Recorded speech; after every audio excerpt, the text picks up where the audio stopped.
And we are live. Another week. Another week closer. Another boring week in the life of county. Yes.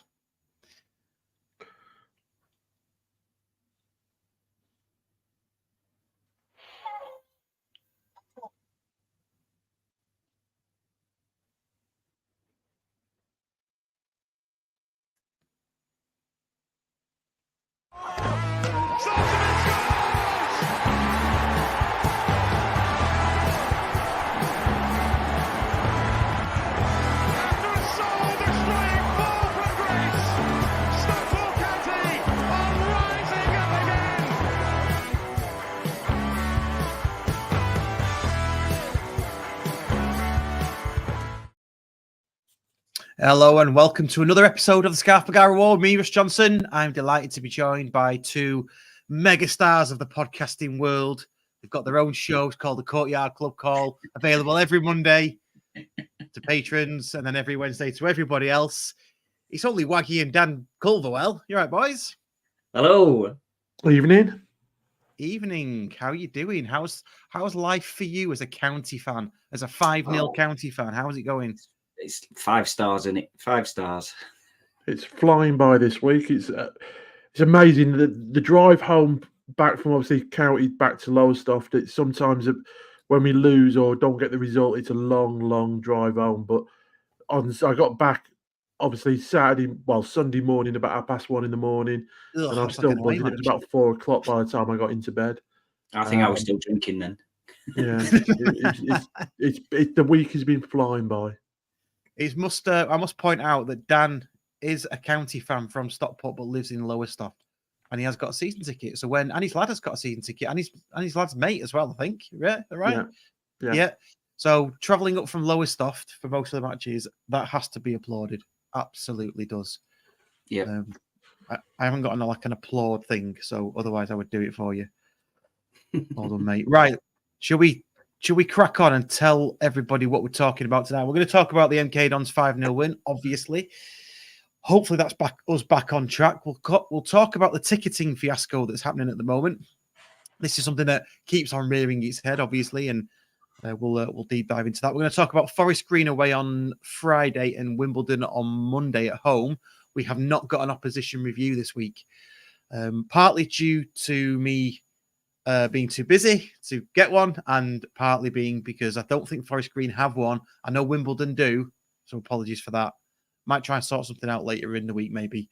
And of course, we've got getting reses, and then whatever else we can think of. I know there's some stats doing the rounds as well. We can look at those because we've been sharing those between us. So, before I do that, can I just say thank you to everybody that's joined us. Thank you to everybody that listens and downloads our podcast on a weekly basis. It really is appreciated. And cheers to every patron that subscribes to us. We have got 60 patrons now, which is absolutely fantastic. And couldn't thank you enough. So, without further ado, shall we get into MK Dons 5-0 win? What did you think of it? Well, as you mentioned before, we are from the Courtyard Club Call. So me and Dan have talked about this extensively. So we're just going to sit back and let you talk about it. Let's do that. I'll just do this then, shall I? Yeah. No. Let's not do that. Well, yeah. I mean, do you know what? We did that little pre-match thing, didn't we? And I'm always a bit nervous about pre-match and over-egging it. And I think I said 2-1, as a narrow 2-1. And as the game got started, I don't know what everybody else thinks, but as the game got started, I thought they were pretty good. I think the stats showed that as well. I've not actually looked at the stats because I wasn't on the Courtyard Club Call this week, but the stats look pretty good in MK Don's favour. And we've been begging for them to be clinical for weeks and weeks and weeks since Tranmere away. We've been begging for them to be clinical, and all of a sudden, everything we touch turned to gold. Yeah. As you say, we don't often get out-counted by a team, do we? But no. They were exactly what we're about, weren't they? The way they set out, they like to pass the ball, they created chances, they got at us and stuff like that. And as you say, it was just they could have easily been sort of, as you say, they could have easily been 2-0 up in that first half an hour. Ben, two superb. Yeah. Well, sorry, first 5 minutes, superb save. Firstly to tip it away from their player who was coming in for the header, went out wide. The guy fizzed it back in, and then it's an absolutely super save from him. And then there was another save that he did when we were 1-0 up as well, which was class. Can't remember. That was a long ball straight down the middle, wasn't it? Yeah. Almost like Frank Mulhern kind of stuff, that wasn't it? Yeah. But yeah, they'd say we rode our luck a little bit in that first, say, 5 or 10 minutes. But then, as you say, we just grew into the game. Although, looking at the stats, we said it on the club call. The first half, it was 60% possession to them, 40% to us. And the second half was 68% to them and 32% to us. So, yeah, you know what I mean? It's not a lot. There's not a lot of teams where we give up that amount of possession to them. Yeah. Is that the first time since Notts County that we've been counted?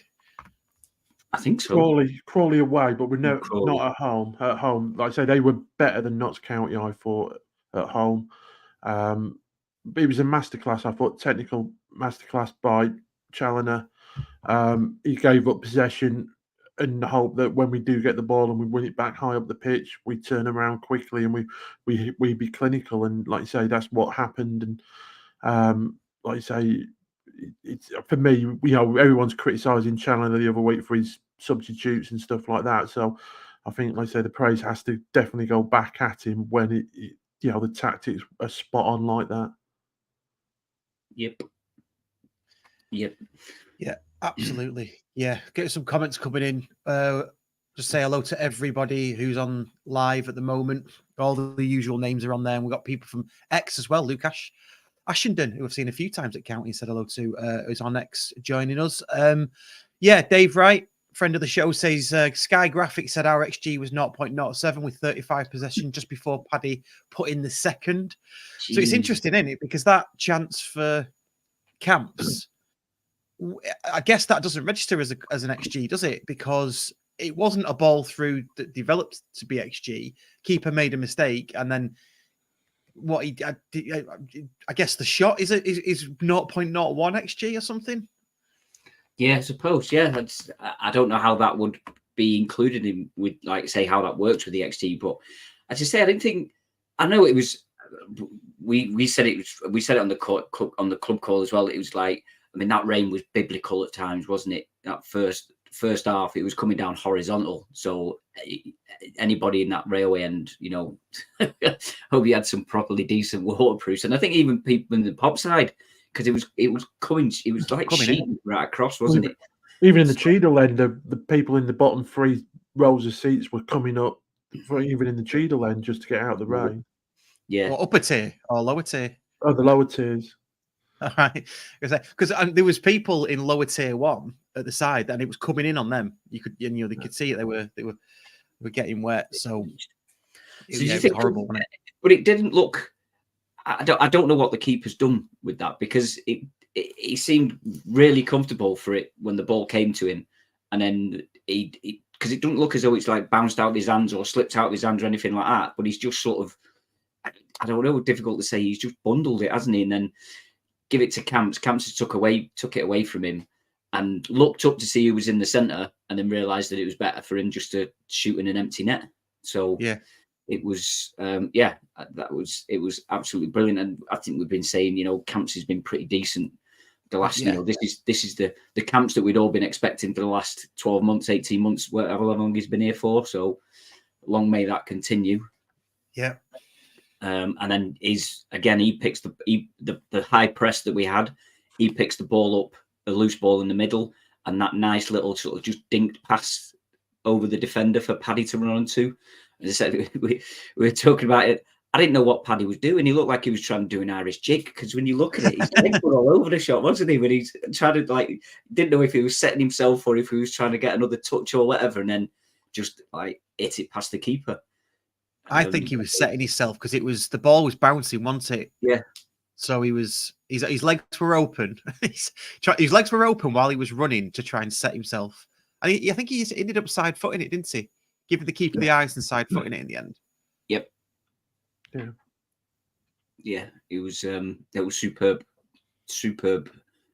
But as you say, I think Dan said we didn't really have a formation as such. We were just almost man for man for however they were playing, and we're just pressing them as much as and as high up the pitch as we could, and forcing them into mistakes and stuff.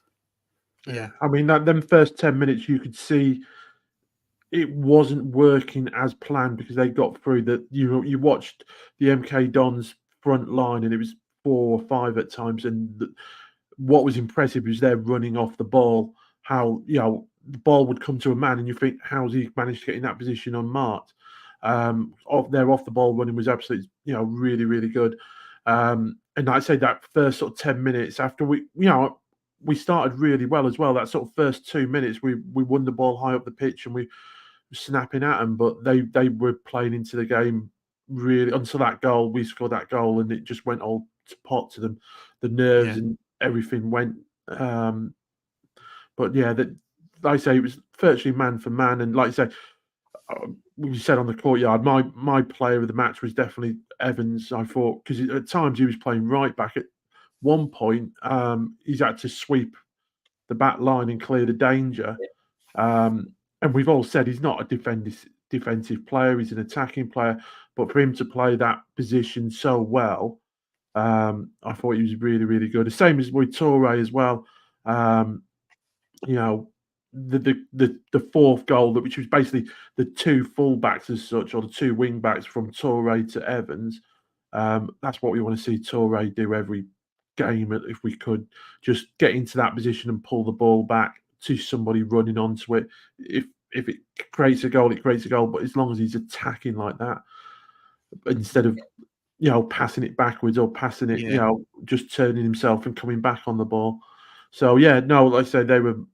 It was, a different gameplay. It wasn't the play that we normally play. We weren't the front foot, high pressing. It was we'd let them have the ball in certain areas of the pitch, and when it got to a certain point, Powell and Camps just attacked and snapped on it and intercepted the balls and and we turned them over really quickly. Long balls straight up to Tanto. So it was just a different gameplay, I think, but it worked. I mean, let's say, but nobody would have had a bet on 5-0 on County. No one. No. If anybody has in the comments or even from the audio, let us know. Reply to anything that we put out. Let us know if you did have 5-0, because certainly pre-match none of us had 5-0. No. I think as well, Powell, the combativeness of him in that I've not seen him being that aggressive and really getting in for the tackles and stuff. And as we've said before, I've not seen that from him before. And he loves a sliding tackle, especially when it's in them conditions, doesn't he? Yeah. Everybody loves a sliding tackle in them conditions. Everyone loves a sliding tackle. Well, the same here, the referee probably gets a little bit if it's late or something like that, you're going to get a little bit more leniency off the ref because you say, look, well, I didn't mean to. It was just the pitch with that rain coming down. Because let's say, but I mean, like I say, even in the second half, there was a bit where Tanto charged down the full-back with the ball, and same again. We need that. We need that gets the fans going. Them sort of challenges, them sort of like aggression gets the fans going, and it changes the whole atmosphere. Yeah. I mean, do you think even though MK Dons came out pretty well to start with, do you feel that they would have kept that up? We let them have the ball. Could they have kept that up for 90 minutes and done us over? Had it been a different story? Okay, I know we won 5-0, but if things had gone, say one of those early chances had gone in for them, and I know I'm being hypothetical now, but I don't know. I think if they'd have gone 2-0 up, I think they would have changed. They would have gone a lot more defensive, especially away at Edgeley Park. They'd have gone a hell of a lot more defensive, and I think it would have been completely different. Is that we'd have been having a lot of the ball then, and then them letting us play, and then sitting with a 5 and a 4 or whatever they wanted to do. But as I think we scored at the right times, didn't we? Yeah. Just picking up on a couple of. Sorry, just picking up on a couple of comments there. Interesting stuff. So, Martin Ellum says Powell's speed of thought is class, even when looking to win the ball back.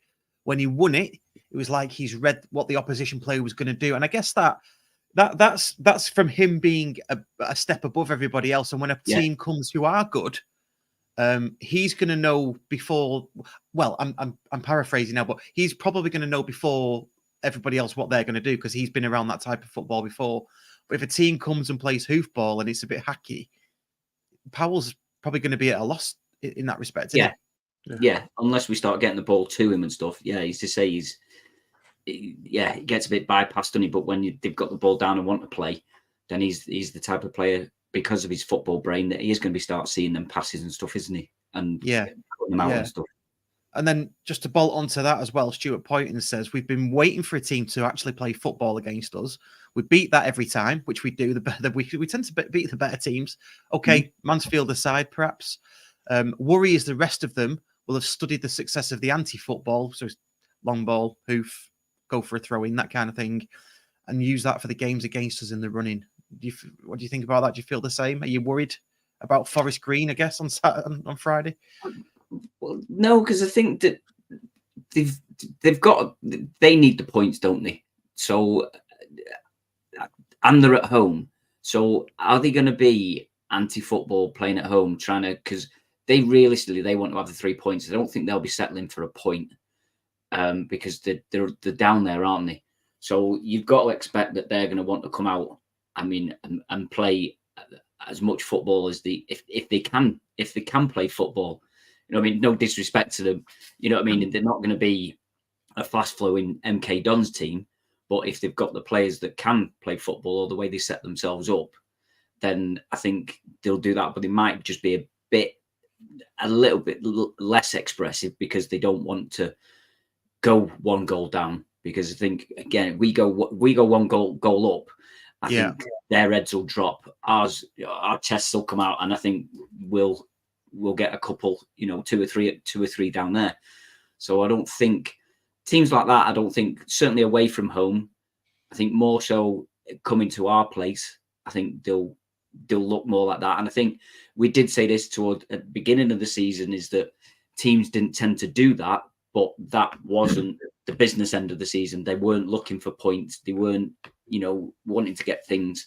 But I think the likes of Forest Green, Sutton and Colchester, I think they've got to come at us because they need the points. And Forest Green are probably the most sticky wicket out of the lot of them, because they've got, obviously, us on Friday, they've got Crewe, they've got MK Dons to play, they've got Mansfield to play, they've got Wrexham to play, and then they've got Morecambe and Notts County at the end. So you look at the teams they've got to play and holding out for a draw, you think, well, realistically, they've got to go for a win. It's drawing one game and losing the rest is no good. You might as well go out for try and win them all, and hopefully you pick up the 3 points. Because, like I say, their fixture list is absolutely horrendous for a run-in for a team at the bottom of the division. Yeah. Okay. Let's. I know I mentioned Forest Green there. Let's wind it back a bit into MK Dons. Otherwise, we'll get ahead of ourselves. Just picking up on another comment here. One for you, Dan, I think. Seen MK Don player interview for the next game, said we were physical and criticised the size of our pitch. It's weird because it's football league standard size. So what's up with him? Because MK didn't I've not seen any actually post-match interviews from MK that have been released on their channel. There was an interview yesterday put out by MK Dons for their Walsall preview, and obviously the manager spent a few minutes talking about the county game and how they've just sort of boxed it off really and looked at all the stats and everything. And we look at the stats and they're on top of everything, which we said they were, to be honest. They've just put it down as a bad day at the office and not trying to put individual blame on people, and just they move. The manager said they're just going to move on to it. It's not what normally happened and has happened before, so they just put it off as a one-off and forget about it. But they have noticed that I think they've said that their away form, they've got a really bad away form, which is what they're worried about. Would affect their push for an automatic place. Yeah. Yeah, and there's no complaining about the quality of the pitch, is there? I mean, God, no. As you say, you look at some of the pitches that you've been seeing in some of the highlights and stuff, and we've mentioned Bradford's before. Yeah. I think somebody in the comments has said that Mansfield's pitch isn't very good either, and that's hindering them. Colchester have got 2 pitches now as well. Yeah, it's like you're watching in 3D.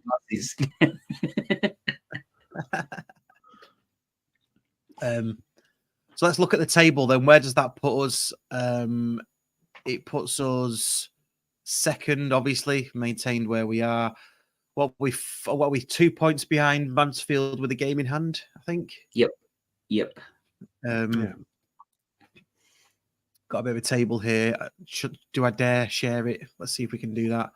Oh, do some sharing, guys. Come on. Share my screen. Let's see if we can do this. So I was looking at the league table of this time last year after we played 38 games. So this time last year we were 5th after 38 games on 63 points. With Leyton Orient top on 74, Northampton on 69, and then Stevenage on 67 and Carlisle on 66.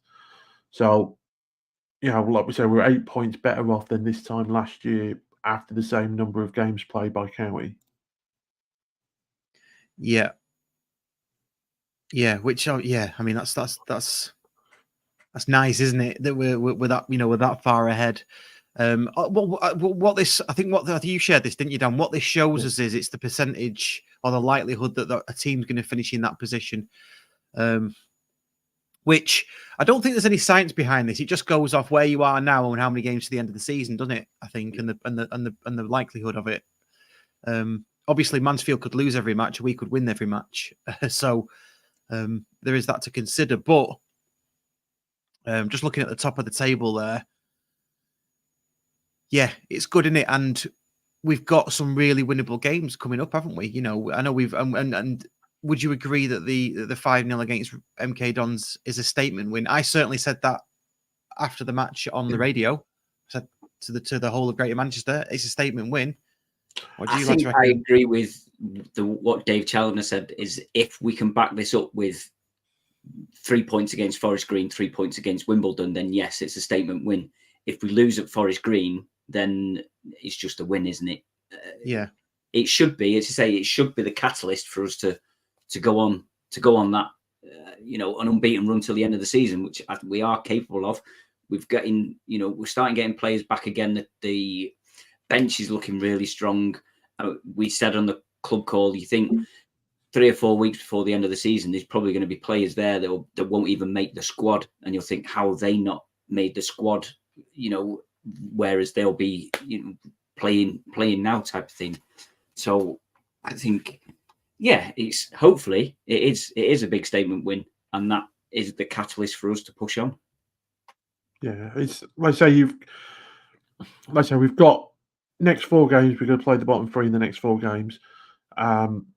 If results go our way, I think that Colchester game could be a promotion clinching game. If not, then probably the Notts County away game. So the 2 are games in hand as such, could be actually clinch promotion as such.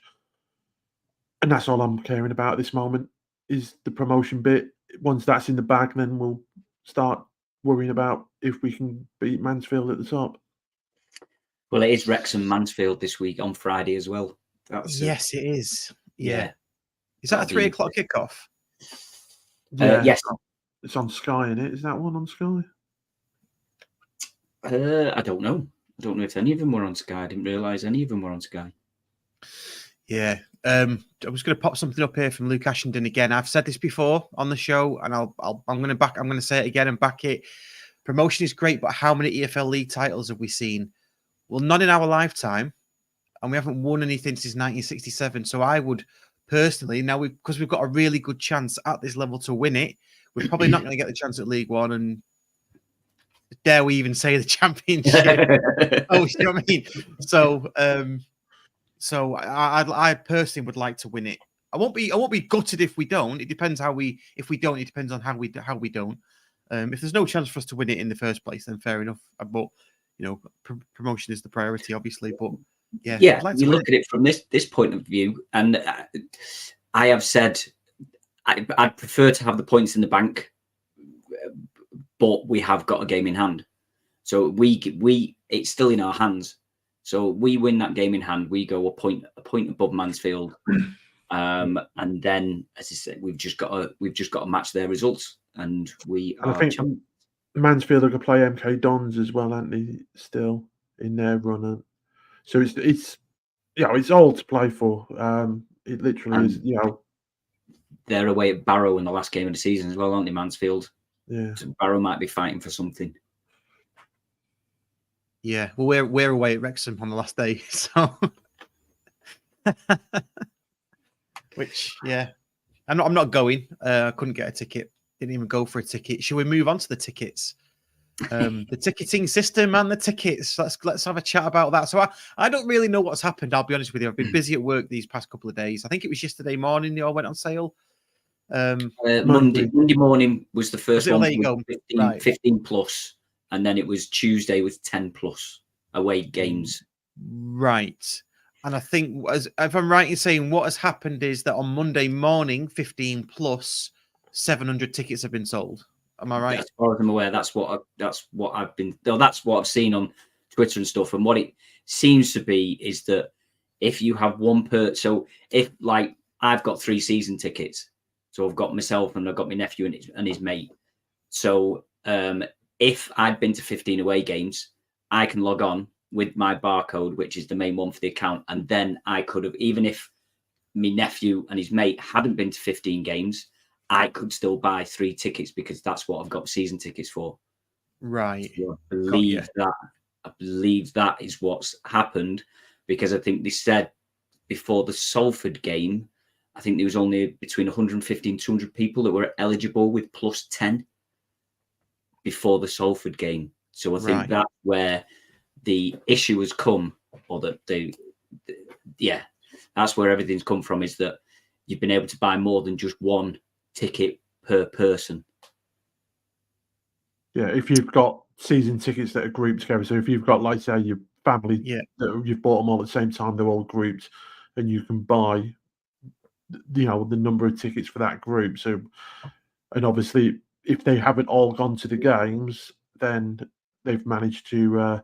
So, say for example, if you've got an adult ticket and you've bought a couple of child's tickets on the cheap season tickets, then when it's come to actually buying it, you've actually been able to buy 3 adult tickets, even though you've only actually used your 1 season ticket as such. So there's a little bit of a loophole. Obviously, they've seen it. I would be very surprised if that little loophole is there next season.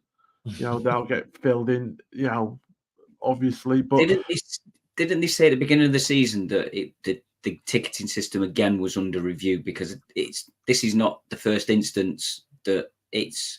And I think the initial idea is correct. Is that for the Wrexham game, last away game or last game of the season, we've got a certain amount of allocation. Everybody's going to want to go to it. So I agree that 15 plus away games should be the first stop. And it's not that many if you think about it, because I think apart from the Wrexham game, all the tickets were actually on sale at that point. So there's 22 league games, plus it included all the cup games and EFL trophy games.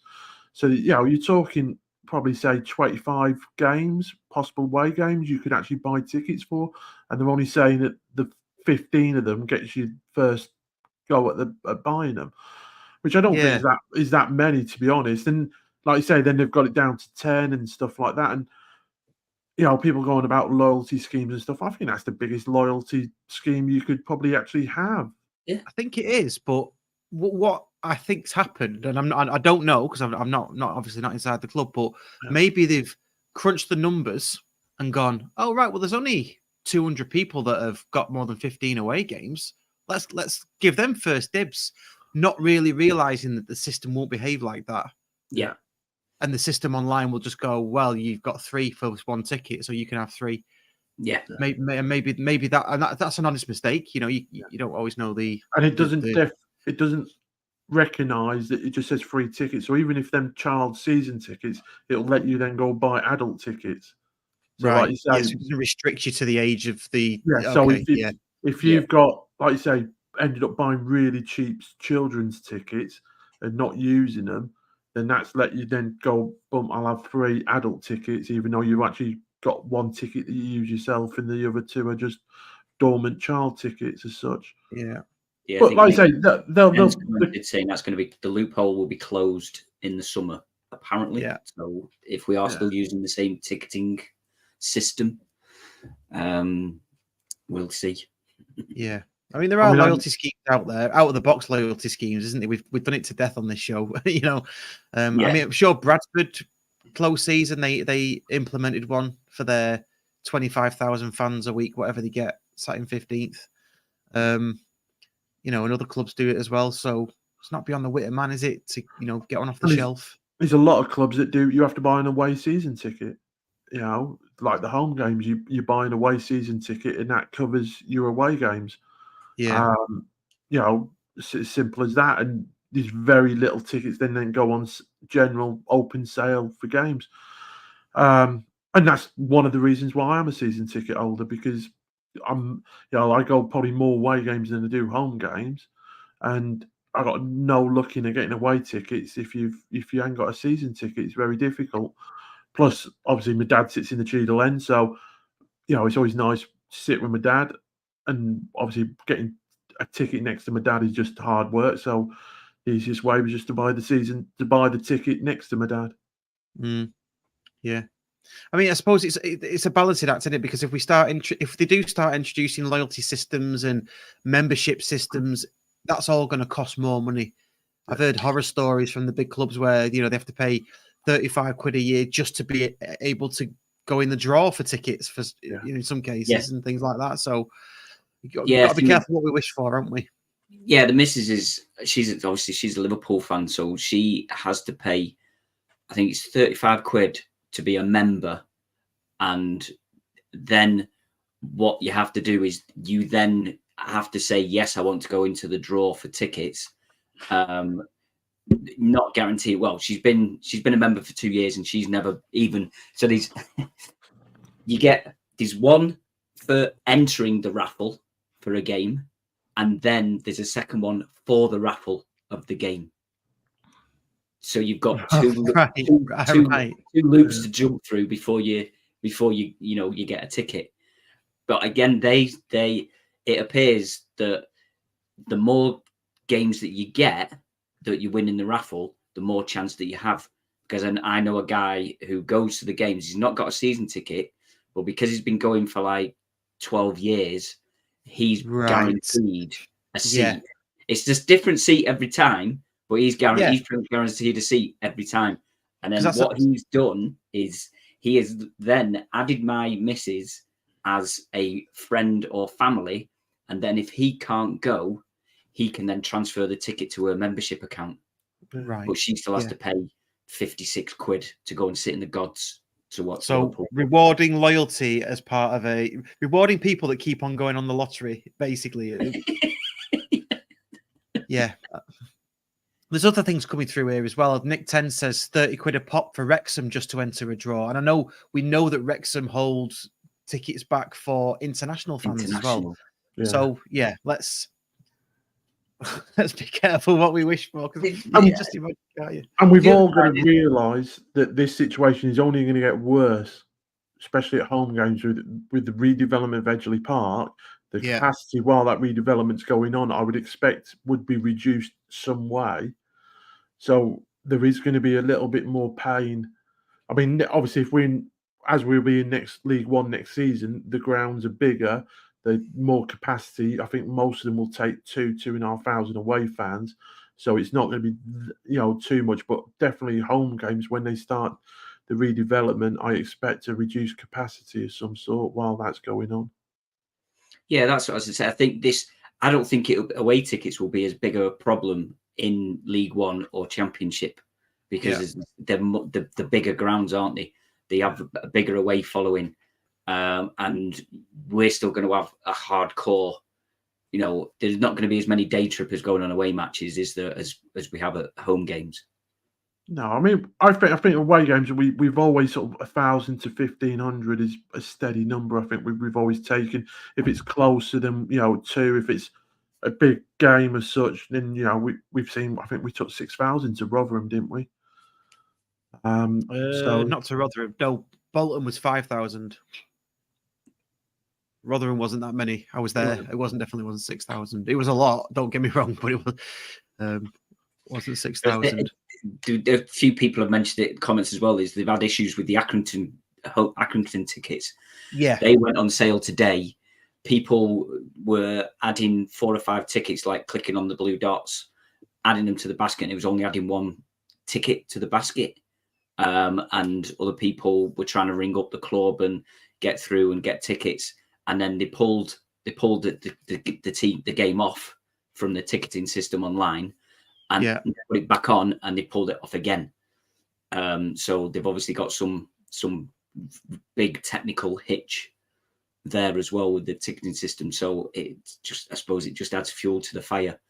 But they must be, as you said, they must be reviewing it. They must be looking at what the actual ticketing system for buying tickets online and stuff like that must have a better system in place, or there must be compensation or something from the ticketing system, because it's a third party, isn't it, that we use? It future ticketing or something?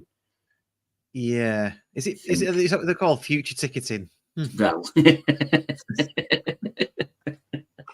but obviously with the lack of tickets, I'm hoping that County now come out and say that they're going to open up the courtyard and open up the suites. And I wouldn't want to sit in the Cheadle end and watch it on that big screen, because I don't think actually it's that good to watch anything on. But I think if you could watch it in the courtyard or watch it in the suite, I think that would appease a lot of fans. And same again, it's an opportunity for the club.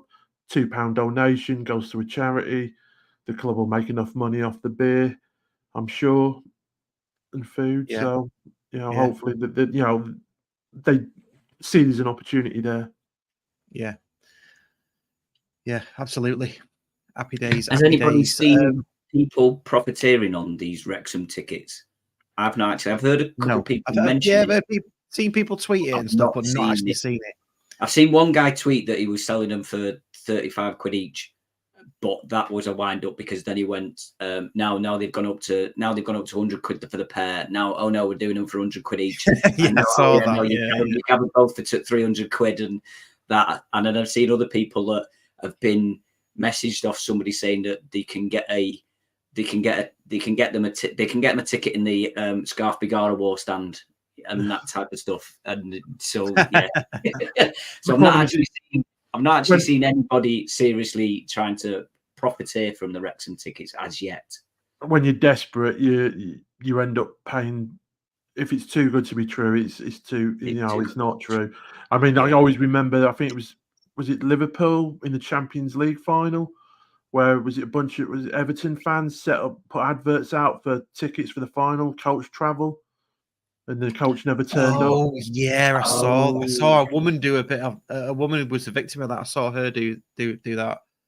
And was it? I might be wrong, but I thought it was a load of Everton fans that advertised it, and coaching ticket for the Europe Champions League final, and they just a load of Liverpool fans stood at a bus stop, and nothing ever came.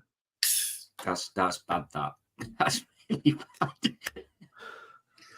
Well, mind you, saying that, I was the same. I was left on left at Edgeley Park when all the coaches had left for the playoff final, because 2 coaches didn't turn up. Oh, really? What did you do? But eventually, the club they got hold of the club and stuff, and I think there was only they kept all the coaches and just started putting people on coaches if there was any spare seats and stuff like that. So they ended up that there was 10 of us plus 2 stewards stood at the side with the club. So what they ended up doing was basically ringing Lynx taxis and asking for 2 minibuses. So we got a private minibus because there was 6 of us. So they put 6 of us into a minibus, and then they paid for it there and back. So it worked out brilliant in the end. But yeah, there was your own private minibus. Yeah, private minibus down at Wembley, dropped off right outside the ground, and then once we came out, we just give him a call, and he came and met us at the same place, and we was away. Brilliant. Quick. So yeah, it was good in the end. But when it's getting to like, was it about 9 o'clock in the morning, and I'm still stood outside county, I was like, I'm not gonna make it. No, I mean, like I say, I'll be sat at home watching it on TV here, and I've said it before, Ben Hinchliffe will be making a penalty save in that game. You know, we'll win. We'll be winning 1-0. Save if there's nothing riding on it, or is that? We'll go 1-0 up. Mullins will dive in the 93rd minute to win a penalty, and Ben will save it. You know, that is what's going to happen. And we'll be crowned champions, and they'll give us a guard of honour as we walk off the pitch. I think I'm not bothered about us crowned champions, but I think Wrexham will need a point to get automatic promotion. So we would already be promoted. Wrexham need a point from that game for automatic. They're 1-0 down. They win a penalty 93rd minute. Hinchliffe saves it. They go in the playoffs and they get stuffed as they always do in the playoffs. Stop, Dan, stop teasing me. I know that radar's going to be going. You can get all the Wrexham fans now messaging. Right, let's move on to the weekend. Boys, let's move on to the weekend. Yeah. Forest Green away on Friday. They've lost 3, won 2 of their last 5. Those came against Doncaster away, lost. Sutton at home, they lost.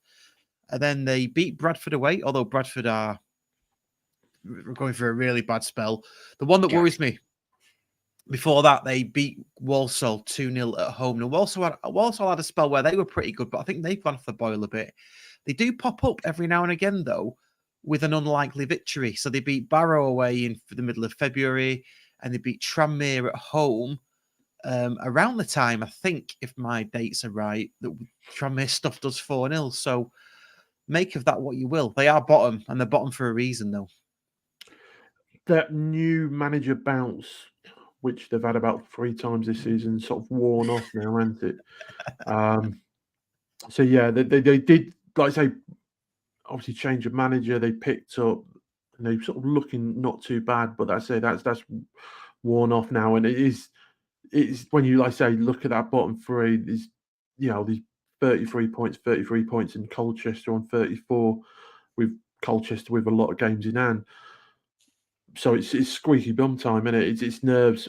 For me, I think if we get in that early goal, they will crumble. If we allow them to build confidence and allow them to get to 0-0 at half time, then it just makes it difficult.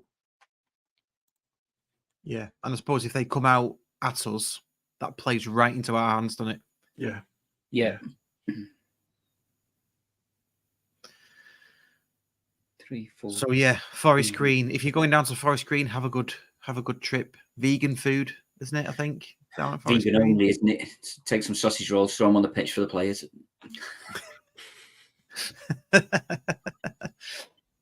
I tell you what, though, you would help. You'd want to find something like that out as like the owner of Greg's or something, wouldn't you? Because then you'd be like, right, let's open a Greg's mega store. Just like right 5 minutes down the road, you're going to make an absolute killing. If you were the owner of Greg's, you'd be just tempted to actually sponsor the shirt, wouldn't you? Yeah. If you just had money to burn and you were the owner of Greg's, it's like, okay, let's just do that for. It's the sort of thing that Paddy Power would do, wasn't it? Yeah, but he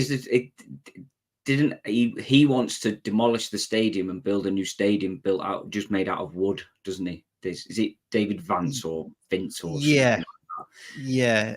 And he's the one that criticised us for flying down to Eastleigh, wasn't he? Yeah, on a plane that was flying anyway. On a chartered flight, yeah. Yeah. Yeah, they do. I can see it now. I'm just looking at the footballgroundguide.com which is the editor of that is our friend of the show, Chloe Digby. Don't know if you knew that. She's going to be joining us in a few weeks. So she's the editor of that show. Have a look at that, footballgroundguide.com. Yeah, they've got a nice picture actually of the new ground of what the artist impression is. And it looks like it's made of wood. And they have been given planning permission for that 5,000 seater capacity. There you go. It'll look tremendous in the National League. It'll be the best stadium in the National League, that will be. But no, I think anyone that's going there, I think they do park and ride as well, don't they? Because it's one of them places that is just absolutely stuck in the middle of nowhere. I think the last time to get tickets was today, wasn't it? Because they're not taking any tickets with them. So if you've already bought tickets and not picked them up, you can't get them because Forest Green have no facility to be able to hand those tickets over to away fans. That's what I've heard as well. So unlucky if you've bought tickets and not been able to pick them up. Because I don't think the ticket office is open tomorrow either. No. Yeah, I'm not sure about that. Just check with the club. It does say on directions and car parking, there is a park and ride, but it does say when planning a trip here, don't try and find Forest Green on your map. Definitely non-league. That's definitely non-league vibes. You can't find it on a map. Look up Nailsworth, south of Stroud in Gloucestershire. Just sounds like one of those places where it's just. Because Forest Green doesn't exist, does it? No. Does it or does it not? Is that what doesn't even exist as a place? I don't think it. Yeah, it's not actually a place, is it? Forest Green. Oh. I might do some Google mapping later. How can you even have a team if you're not a place? Port Vale's not a place though, is it? That's another one. Okay. So, just very quickly, John says, any update on the Carlton Palmer for the pod stalking Russ? Yes, all I'm going to say for that is we have a date, but that's all I'm going to say.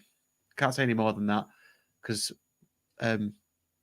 it's flexible. We've been burnt before, shall we say? So, we have a date. So yeah, that's looking good. So that's Forest Green. Then we've got Wimbledon, probably obviously a tougher test against Wimbledon. They're sat in 9th. They're on 58 points. They've won 2, drawn 2, and lost 1 in their last 5. Those came against. They lost at home to Newport, lost away to Gillingham. Won at home to Gillingham. Don't know why I said that. They won away at Notts County, but Notts County are in a slump, aren't they? Drew at home to Grimsby. And then famously beat MK Dons on March the 2nd at home. Was it a 95th minute winner or something? Yeah, 95th minute. Yeah. I watched it on Sky. It was quite good. As close as you could get for a franchise derby. Yes. And of course, someone just pointed out Joe Lewis's return because he didn't play against us when we played him last time. Obviously, he's been out injured, hasn't he? Was he? Oh, there we go. Yeah, because I think he missed the MK Dons game, and I'm pretty sure that he's missed. And Johnson, missed 2 or 3. And Johnson's there as well, isn't he? So I think he's not.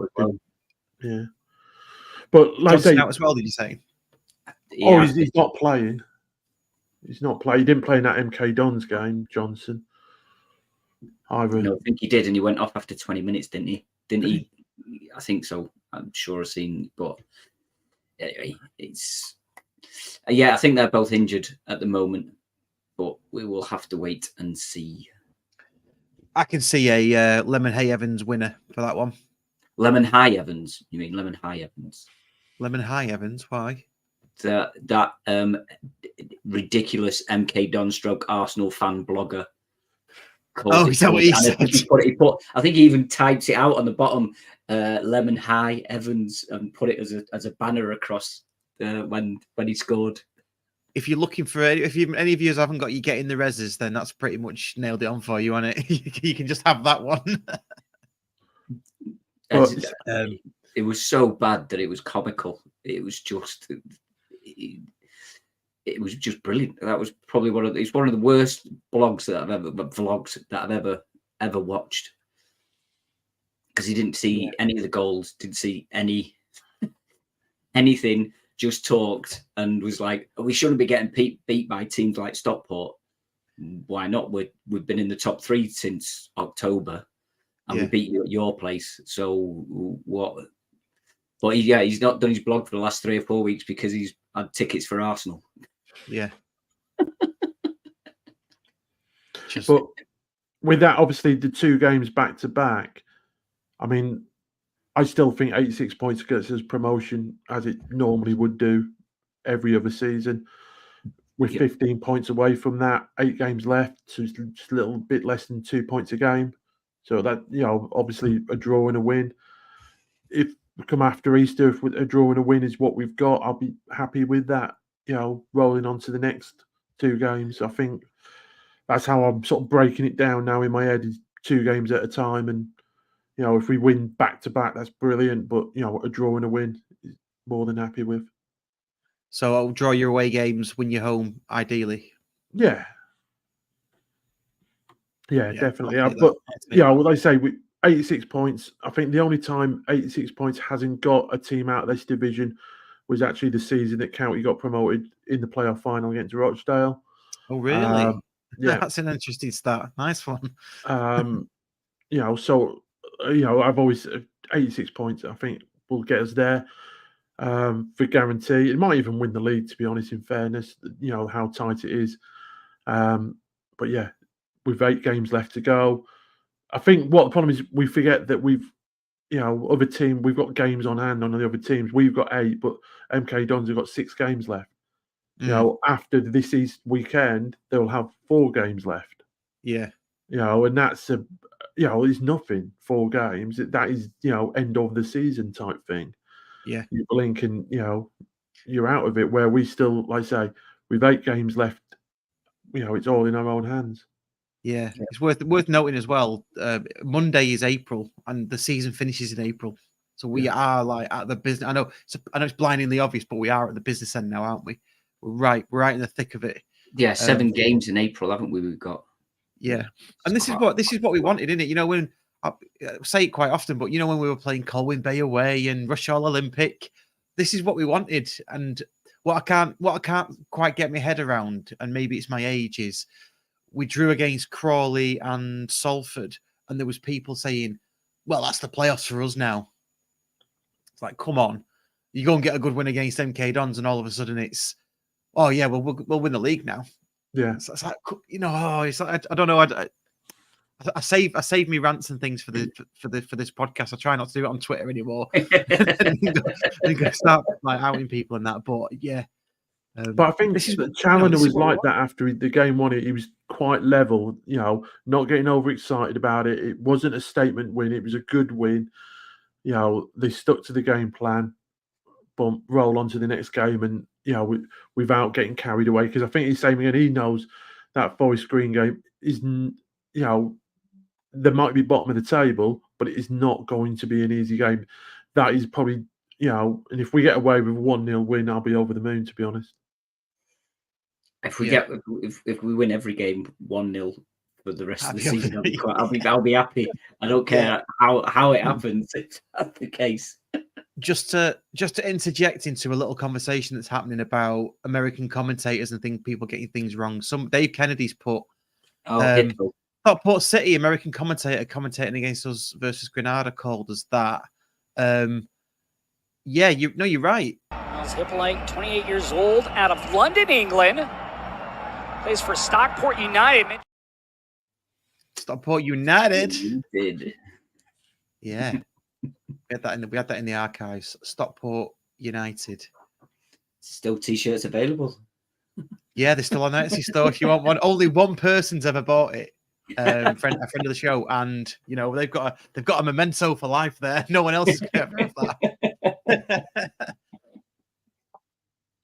that. Sorry, what were we talking about? Wimbledon at home, I think. Because we went off a bit of a tangent from there, but yeah. I don't think there's many tickets win every left match, for that. You're going to be happy, aren't you? Bloody hell. Stands to reason. Yeah, I don't think there's many tickets left for that Easter Monday game. So hopefully, same again, another sellout or near sellout capacity game. It'd be nice, a bit more atmosphere. I don't know about you guys, but I know it's been mentioned before. I just find the pre-match atmosphere a little bit flat. There's been obviously no marches. When we come out of the National League, I thought it was just every atmosphere pre-match was absolutely banging. I just don't find it that more jeopardy, more nerves this time. And I would say it's nerves. I think so, yeah.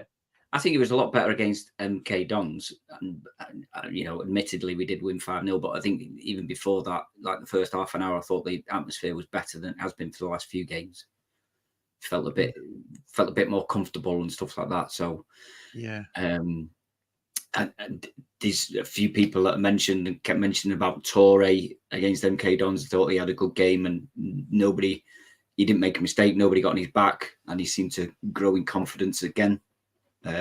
So hopefully he'll push on. Yeah. Nervous times. Right, shall we do getting reses? Reses. Get in the reses. Get in the reses. I'm not having that. Get in the reses. Getting reses. Getting reses. Right, I'll go first because I know you two are struggling. My first one is, and I'm happy to be shot down on this, by the way, because maths isn't my strongest point. But what can get in the reses is people calling things a 6-pointer when it's not a 6-pointer. So I saw at least one person, and they shall not be named, saying that our game against MK Dons was a 6-pointer. Now, to me, it's not, because we were on the same points, and at no point would there be a 6-point difference between us. A 6-pointer to me is when a team is 3 points behind you and you play them, and if you beat them, you go 6 points in front, and that is what the 6-pointer is. If they beat you, then you go level on points, and that is what a 6-pointer is. So people who get that wrong, who just call a game a 6-pointer when it's not, because it's second versus fourth, and definitely. A 6-pointer is, as you say, it's a 6-point swing, isn't it? It's either equal or 6 points. Yes. Difference. So totally agree with that. That person can get in the reses or anybody else that wishes to comment like that. Yeah. What do you reckon, Danny? Having that or? I mean, the MK Dons game weren't a 6-pointer. It was a crucial game, but it weren't, like you say, it weren't a 6-pointer. Yeah, I think the cliche should have been was it a must-win game or a must-not-lose game? Absolutely, not a 6-pointer. It's not a 6-pointer, and I wasn't a football knobhead. I didn't comment back at that person and correct them. I just let it slide. It's the new me. I've turned over a new leaf. You just put them in the reses. I've just put them in the res. Yeah, but I didn't. Yeah, but they don't know who they are, do they? I didn't probably say it. So. Yeah, that's a good point, that Baggy. Yeah.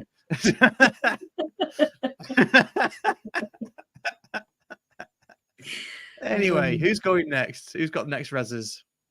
Have you got one, Dan? I'm going to go for the England kit, obviously, for obvious reasons. Not just obviously the flag controversy, but the price of it. 120 quid for it. No, just for a shirt that they'll only have 12, 18 months as well, if not. It's just, so the whole England kit for me can definitely go in the reses. Yeah, 125 for, I don't know how they say it, or it's 85 quid for a replica, which is just even a replica, 85 quid. It's just, like I say, I always have a little bit of, one of my beefs with County is the fact that we always replace free kits every season. I don't think we need to, especially when it's Vita that's sponsoring it. I always think, why can't we have the home shirt for 2 seasons, and then you change the away shirt the other season? So you're always changing it. There's always a new shirt for sale, but you're just changing one every other season, and then you can always do something fun with the third shirt. But to charge, like you say, that sort of price, never mind that obviously the controversy of messing about with the flags and stuff like that on the back of it. I just thought it's just the price. The prices for me is actually more absolutely than the whole flag bit. I had a look online and just searched for England kits, and it came up with, I think they're called replicakits.com, and they basically do like re-releases or re-release old shirts, and you get the Kevin Keegan 1982 World Cup shirt for 31 quid. Yeah. Did you see I'm one of them instead? Did you see the Belgium kit from last night? Yeah, that was horrible. The What on earth? Tintin inspired shirt. Can he get in the reses? I don't know. It's a bit Marmite, I think, that one. I think someone will like it, so I'm not. It's very Marmite, that Belgium away shirt. The shirt, but it was a light sky blue shirt, wasn't it, with brown shorts? When does that ever look good? It's probably harking back to the 80s when they were shit for Belgium. Well, it's Tintin, wasn't it? That's what they said. It's Tintin inspired. Yeah. I'm going to read out some of your getting the reses from the people who are listening. Sorry, the comments, chatting live, because there's some absolute belters that we can get into reses. Yeah. So then it's Nike, isn't it? The England kits. Yes. The England kits that probably cost about a tenner to make are being sold for 125 quid. Definitely getting reses. Yeah, and that's notwithstanding all the flag malarkey that we're not going to get into on this show. Waggy, what's your getting reses? Yeah, you can get in the reses, Dan. Yeah, nice one. Yeah. Waggy, what's your getting reses, mate? Well, one was going back to the MK Dons vlogger, the MK Dons chanting of all they kept chanting at the beginning of the game was Dons are going to win the league. Ole, ole, ole. Dons are going to win the league. Ole, ole, ole. They've never been in a chance of winning the league. No. At any point. So that's that. And they had some sort of song as well. They were singing supporting MK Dons since I was young. And it's like, well, no, not unless you're like only 16 watching them. So that was a bit of a play on that. And also we put generic ex-football commentators in the reses. We did a few weeks ago, and more detail on that was whoever it was. What was his name that was commentating on the England game last night? The goalkeeper, Rob Green. Rob Green, yeah. So on 43 minutes, he came out with a statement that it's not good for England to lose 2 home games. Two results that have gone against us. It's not very good for the build-up into the Euros. Losing 1-0 against Brazil and losing 2-1 against Belgium, it's just not good enough. We need to be better at our home games and our build-up. And I'm like, hold on a minute. It's 43 minutes into the game. There's still a full half to go yet. So how can that be the result? So that can get the reses just by saying stupid shit like that. That can definitely get in the reses. I agree. And it's not like he was a great England goalkeeper. Didn't he make a massive mistake in the World Cup against USA? I seem to remember. Isn't he the one that I've seen with his his broken finger? He's got a finger that sits like that. Oh, has he? Yeah, but that way. Oh, don't do that. So I think the opposite way. I think it's that one because he's got special gloves that he's got those two together. Right. He straps them together, and he's got like Teenage Mutant Ninja Turtle gloves. So he's on. There, dudes. Yeah. No, that all that can get in the reses. We like someone said last week. We rarely. Everything goes in the reses, doesn't it? Is what I'm trying to say. We've got some more getting reses. I picked a few out here. So we've got Ian Dowden. Our walkout music. Can get in reses. I've never even heard it. I'll be honest with you. I think the speaker system in the Cheadle end is just awful nowadays. You can sort of hear the announcements, but any music and stuff is just a dumb drum sort of sound. It doesn't really get the atmosphere. Like I say, it doesn't get no atmosphere going. It's like saying, hopefully that's something that they look at when all this redevelopment goes in about actually getting a pre-match atmosphere going. I'm not saying it has to be like the Tottenham Hotspur Stadium with lights, fireworks coming off the roof and all that lot, but it has to be some sort of little bit of joined up thinking about getting decent speaker systems in, and because that place should be bouncing. Yeah. I'd tell you what I did notice actually, just as we talking about speaker systems, there's a Spotify playlist, isn't there, for Edgeley Park for the pre-match. It says, yeah, and it looks up to date as well. So, and it does say if you want to add to this, please email this particular thing. So that's interesting. But yeah, more getting reses. Luke Ashenden joining us from X. Anyone objecting to EP stadium plans and using parking and traffic as a reason? Reses. Yes, especially Luke when they are Manchester City fans, which is the one I've seen on Facebook doing the rounds. I've bought a house next to a football stadium that has been there long before they were born. And became a town traitor. Yes. Yeah. I can get in the reses. An obvious one here, David Green, our ticketing system. Yeah, I think we can throw that in the reses. With us discussing it, it was like it had already got in the reses. yeah.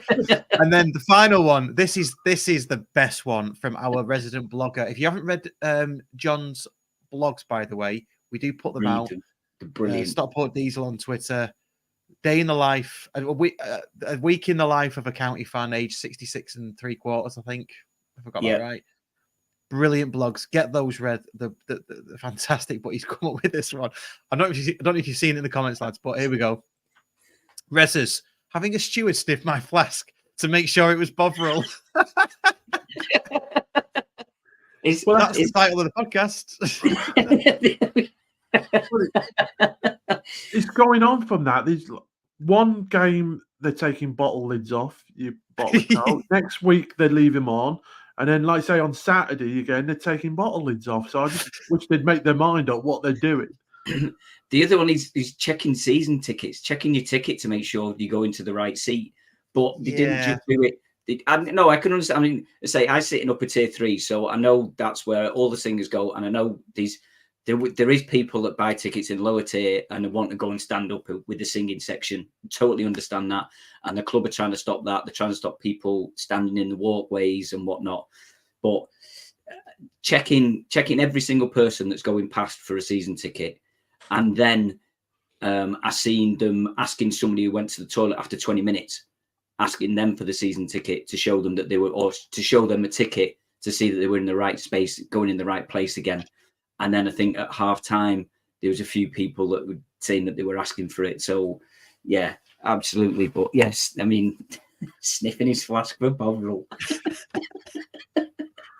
That's mad. It's mad, that isn't it? There are a few more. Let's see what we can pick out. The atmosphere. We need a singing section next season. I don't think that's a reses thing. I just think that's a comment. And yeah, people saying that they kept their bottle lid top. Good stuff. One thing to mention about the Wimbledon game, friends of the show, App to Tap. They've been in the pop side recently. They're going to have a machine in the courtyard, I think, for the Wimbledon game. So get your app installed, re-downloaded, get your card details in there, register, and then you'll be able to get a quick pint, which is what I'll be doing. Apparently, it's Cruz Campo as well this time. Oh. Nice. So for those that are of the alcohol persuasion, I know not everybody is, but there will be a app to tap machine in the courtyard as well as the pop side. So yeah, happy days. Right, courtyard club call. We're not sure what we're doing this weekend because there are 2 matches, and I'm not here next week or the week after, so we're going to see what we're going to do about those live shows and Waggy shitting himself. So we'll see what we're doing anyway. See what we're doing. Joe will bring it to you. Wrong time to go on holiday, I suppose. But yeah, we'll see. Because we'll try. We are trying to do a courtyard club call on Friday evening or Saturday to cover the Forest Green game. Get that out, and then we will do one on Tuesday. Obviously after the Wimbledon game. Yes, and so there will be work out logistics if we can get one in on Saturday as well. Yeah, absolutely. We'll sort something out. And There will be a Mentel podcast coming out as well over the weekend. I spoke to Andy Nevitt a couple of weeks ago now in Basque and spoke about Mentel and County and his involvement in that. So that's another podcast that's coming out for your pleasure. All these will be for patrons first, ad free, and then everybody else will get them shortly afterwards with those ads included. So yeah, happy days. Right. Cheers, boys. No worries. Thank you very much. Cheers. Thank you all. No problem. And I'm going to try a different ending now. I'm going to try and play some music. I'm then... not trying to mix it up the week before you go away. Oh, I know. Sorry, mate. Well, that's sorted for next week. Don't worry.